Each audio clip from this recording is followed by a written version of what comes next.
बिस्मिल्लाहिर्रहमानिर्रहीम। अस्सलाम वालेकुम नाज़रीन इकराम, मैं हूं मखदूम शाहबुद्दीन और आप देख रहे हैं मेरा फेसबुक और यूट्यूब चैनल। उम्मीद करता हूं आप सब लोग बखैर आफियत होंगे और जहां भी होंगे अपने अहले खाना समेत खुश भी होंगे और महफूज भी। नाज़रीन इकराम, इय्याका नअबुदु व इय्याका नस्तईन।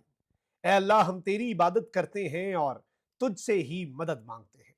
आज 16 मार्च 2025 इतवार के दिन अब तक की सबसे बड़ी खबर आ चुकी है। DGISI और आर्मी चीफ इस वक्त एक मुलाकात करने जा रहे हैं और यह मुलाकात इंतहाई अहमियत की हामिल है। इन कैमरा इजलास पाकिस्तान तहरीक इंसाफ के रहनुमा और फौजी लीडरशिप हुकूमत के पिछले 3 दिन के तमाम तर मंसूबे धरे के धरे रह गए हैं।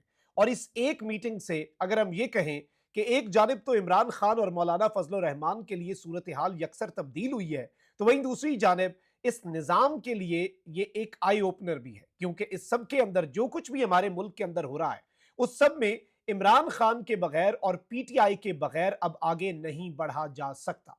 पीटीआई का फौजी लीडरशिप से पहला बड़ा मुतालबा फौजी लीडरशिप ने मंजूर कर लिया है और ये एक कदम है उस जानिब जिसमें इमरान खान की शमूलियत के बगैर एपीसी जो है वो बेमानी हो जाएगी और ये बात अब अरबाब इख्तियार को भी समझ आ चुकी है।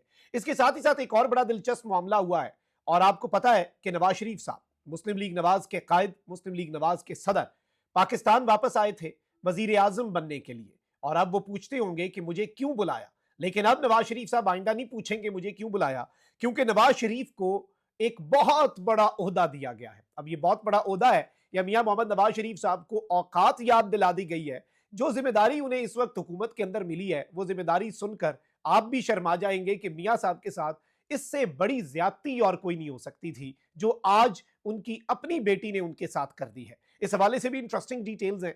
सबसे पहले नाज़रीन इकराम 2-3 चीजें समझ लें कि इस वक्त मुकम्मल तौर पे मुल्क के अंदर जो बदअमनी फैल चुकी है, मुल्क के अंदर जो दहशतगर्दी की एक नई लहर ने सर उठाया है, और यकीन माने एज अ जर्नलिस्ट अब तो ट्रैक रखना ही मुश्किल हो गया है कि पिछले 48 घंटे में मेरे मुल्क में क्या क्या कुछ हो गया।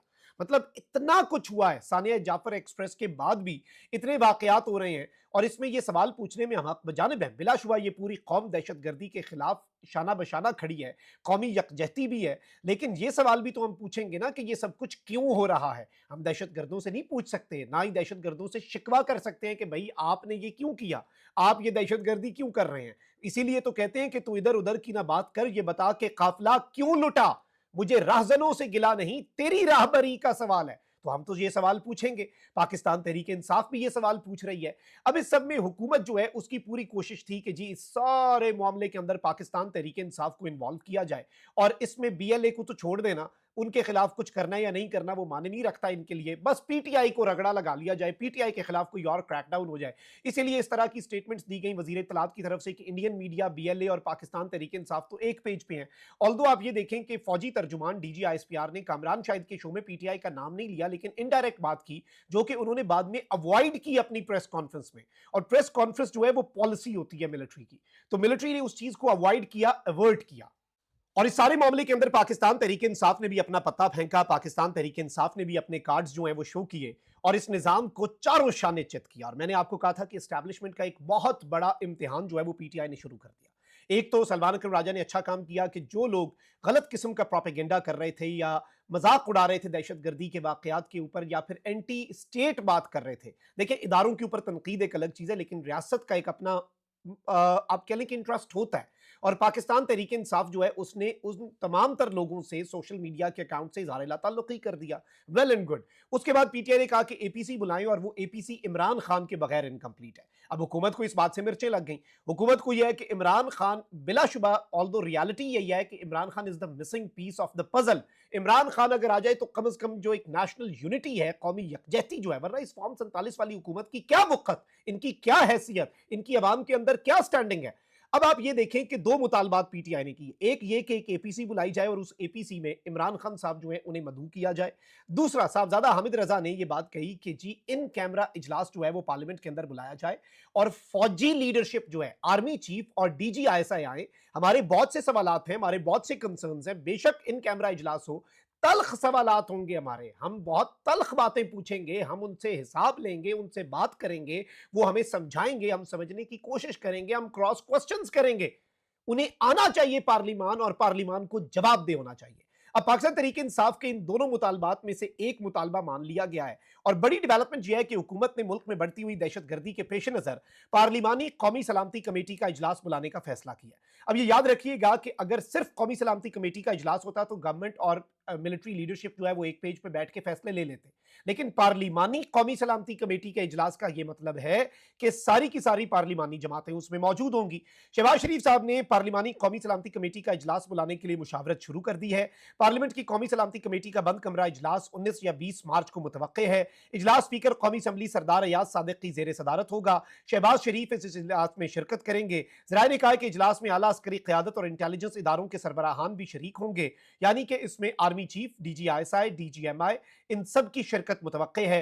पूरे हाउस को सलामती कमेटी में तब्दील किया जाएगा। विफाकी वज़रा समेत तमाम पार्लिमानी जमातों के लीडर्स को दावत दी जाएगी, यानी पूरे हाउस को बेसिकली सलामती कमेटी के अंदर कन्वर्ट करके पूरा पार्लियामेंट सलामती कमेटी होगा और वो विफाकी वज़रा समेत तमाम पार्लिमानी जमातों के लीडर्स जो हैं उन्हें भी दावत दी जाएगी। ज़राए के मुताबिक आला अस्करी क़यादत जो है वो खैबर पख्तूनख्वा और बलूचिस्तान में दहशतगर्दी की बढ़ती हुई वजूहात पर ब्रीफिंग देगी। अराकीन के सवालात के जवाबात भी दिए जाएंगे। पार्लिमानी कमेटी में आइंदा की हिकमत अमली जो है वो मंजूर की जाएगी। इसके साथ ही साथ नेशनल एक्शन प्लान 2 जो है उसकी तजवीज़ का भी जायजा लिया जाएगा। पार्लियामेंट के फैसले की रोशनी में दहशतगर्दों के खिलाफ ऑपरेशंस में तेजी लाने से मुतल्लिक फैसले होंगे। कौमी एक्शन प्लान पर अमल दरामद का जायजा भी लिया जाएगा, यानी कि पार्लिमान से कंसेंसस के बाद दहशतगर्दी के खिलाफ ऑपरेशंस बढ़ाए जाएंगे। अब इस सब के अंदर एक चीज याद रखिएगा कि मैं बार बार ये बात कर रहा हूं कि इसमें जरूरत क्यों पड़ी। पाकिस्तान तहरीके इंसाफ जब तक और पीटीआई के MNAs जब तक बैठ के और पीटीआई के पार्लिमानी लीडर्स जब तक बैठ के यहां पर बात नहीं करेंगे उस वक्त तक काम नहीं होगा। इसीलिए अब ये बात मिलिट्री लीडरशिप को भी रियलाइज हुई है और ये अब तक की सबसे बड़ी डेवलपमेंट है, क्योंकि वो अब पाकिस्तान तहरीके इंसाफ को ब्रीफिंग देने और जवाबात देने के लिए आ रहे हैं, क्योंकि हुकूमत से तो डायरेक्ट कोऑर्डिनेशन है। हुकूमत की या नून लीग की पार्लिमानी पार्टी को ब्रीफिंग देना तो मकसद नहीं है, पीपल्स पार्टी की पार्लिमानी पार्टी को ब्रीफिंग देना मकसद नहीं है। ये सब कुछ पीटीआई आप कह लें और JUI कह लें, ये इन जमातों के लिए इंपॉर्टेंट है। अब इस सब में एक तरफ ये डेवलपमेंट्स हैं तो वहीं दूसरी जानिब कुछ और चीजें भी हैं जो आपके सामने रखनी है। अब जरा आगे बढ़ते हैं नाज़रीन किराम। मियां मोहम्मद नवाज शरीफ साहब, आपको पता है कि पाकिस्तान की तारीख के सबसे बड़े सियासतदान के तौर पर कुछ टाउट साफियों के जरिए पेश किए जाते हैं। मियां साहब की अब कुल वक़्त कुल हैसियत ये रह चुकी है। मैंने आज से तकरीबन 3-4 महीने पहले एक बात की थी कि मियां मोहम्मद नवाज शरीफ साहब जो हैं उनकी कुल हैसियत जो है, जो हमें लगता है, उन्होंने मरियम नवाज शरीफ साहब के साथ कुछ तंदूरों के दौरे किए, तो मुझे लगा कि नवाज शरीफ साहब जो है वो मुशीर वजीर आला पंजाब के तौर पर अपनी खिदमात सर अंजाम दे रहे हैं। हमने सुना नवाज शरीफ साहब एक्टिव होने जा रहे हैं, पॉलिटिक्स में मुलाकातें कर रहे हैं, जलसे करेंगे। नवाज शरीफ साहब एंटी एस्टैब्लिशमेंट बयानिया भी थोड़ा हल्की आंच पे अपनाएंगे और नवाज शरीफ साहब रंदा फेर देंगे नून लीग की। अभी इन दिनों में भी आ रहा था कि जी नून लीग की इमेज रिवाइव करेंगे, लेकिन मेरे अंदाजे गलत थे, मेरा सियासी तज्जिया गलत था। मैं एतराफ कर रहा हूं, मुझे लगा नवाज शरीफ साहब का लेवल कम अज कम नवाज शरीफ साहब का लेवल जो है वो मुशीर वजीर आला पंजाब का होगा। लेकिन अब हुआ यह नाज़रीन किराम कि आखिरकार मियां मोहम्मद नवाज शरीफ साहब को नून लीग की हुकूमत में आम तरीन जिम्मेदारी मिल गई है। पंजाब हुकूमत ने तारीखी विरसे की बहाली और हिफाजत के लिए Lahore authority for heritage revival, Lahore के लेवल पे Lahore authority for heritage revival जो है वो इस वक्त कायम कर दी है और नवाज शरीफ साहब जो है वो इस स्टीयरिंग कमेटी के पैट्रन इन चीफ होंगे। ये एक बहुत बड़ा ओहदा है मियां मोहम्मद नवाज शरीफ साहब के लिए, तारीखी ओहदा। और यही वैसे हकीकी मानों में, वैसे अगर हकीकत पे हम मबनी बात करें ना, तो बनता ये ओहदा भी नहीं है, क्योंकि बेटी की MPA की सीट भी फॉर्म 47 की, भाई की MNA की सीट भी फॉर्म 47 की, 17 सीटों वाली जमात विफाक में हुकूमत बनाए हुए है, पंजाब के अंदर फॉर्म 47 वाली हुकूमत है। वैसे तो मियां मोहम्मद नवाज शरीफ साहब को इस पर भी बहुत ज्यादा खुश होना चाहिए, क्योंकि ये ओहदा भी वो डिजर्व नहीं करते। जैसे वो डॉक्टर यास्मीन राशिद की जीती हुई सीट पर डाका डालकर MNA बनना डिजर्व नहीं करते थे, उसी तरीके से। लेकिन नवाज शरीफ साहब को यह बहुत बड़ा ओहदा दिया गया है, Lahore authority for heritage revival की स्टीयरिंग कमेटी के पैट्रन इन चीफ। चलें, चीफ तो बन गए ना, जैसे भी बने। अपना बहुत ख्याल रखें। अल्लाह निगहबान। पाकिस्तान जिंदाबाद।